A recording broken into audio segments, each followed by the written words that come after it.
I've been in mobile for quite a while, so like 20 years, and seen a lot happen, and a lot of talk about, okay, mobile's going to be the biggest platform, and any day now, and I think that now it's finally happening. And Angry Birds is really the first example of a brand that has been created on a mobile side, and it's now going everywhere. So it's really becoming a household name, and that hasn't happened on mobile before, but I'm convinced that we're going to see a lot of that.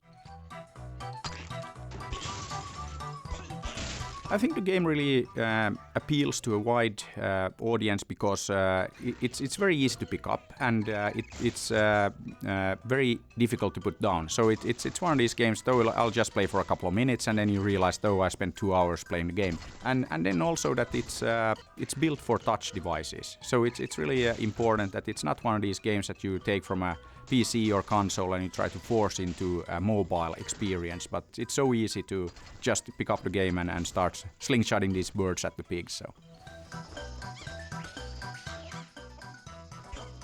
when we built Angry Birds, it was a very, very analytical process. So it took 8 months, and we really looked at all the games out there and what makes for a successful game. Not only great experience, but also, of course, great monetization. We wanted to keep the model very simple, so we basically started with a paid-for download, 99 cents, and that seems to be the price in the App Store right now. So that's what we started with. And one thing that we're doing now, if you look at, we just launched the Android one, and that's 2 weeks ago, and we're just hit 5 million downloads, so we're extremely happy with that. So there's clearly huge demand for good games on the Android side. And there we actually decided to go with ad-supported model, and that's something that actually works much better in our world now of keeping the game constantly fresh and up to date. So it seems to be a very good fit, and we're very happy with the monetization that provides us with. We didn't treat this as kind of like just a disposable app that, okay, you throw it out there and then, like some people download it and you forget about it. But we actually focus on retention. So we really want to build the audience and keep the audience. And that's why we've been doing free updates for the game since the beginning, every 4 weeks or so. And when we do an update, about 80% of the people who ever downloaded the game since December last year do the update. So it's a pretty high number. For us, we like to keep our metrics very, very, very simple, and we only been focusing on the number of downloads and retention.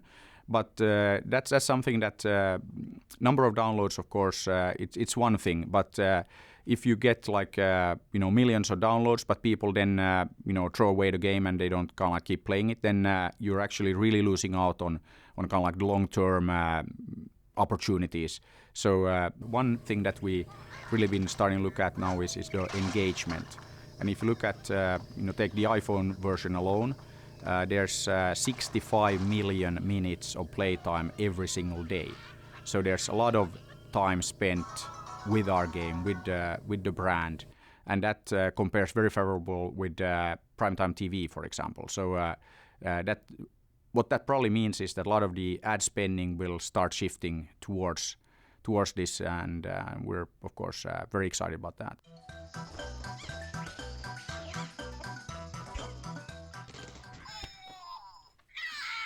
So yeah, we're coming out with a line of toys as well, and this is actually the first one. Let's see here, and it's actually pretty cool because it's a slingshot toy. So you can actually, it makes the same noise as in the game, but you can actually shoot it like that.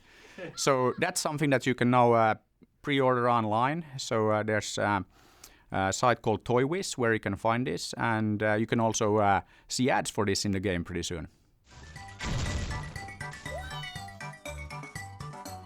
In the end, it's just a business as anything else. So you should look at building great products, building great games, and then really, really think hard about the marketing, the branding, because I think that's really key, especially now if you look at the app stores. Those are the most competitive marketplaces out there. So you really have to think hard about how do you stand out, how do you differentiate, what can you do differently. So think about your marketing would be my advice.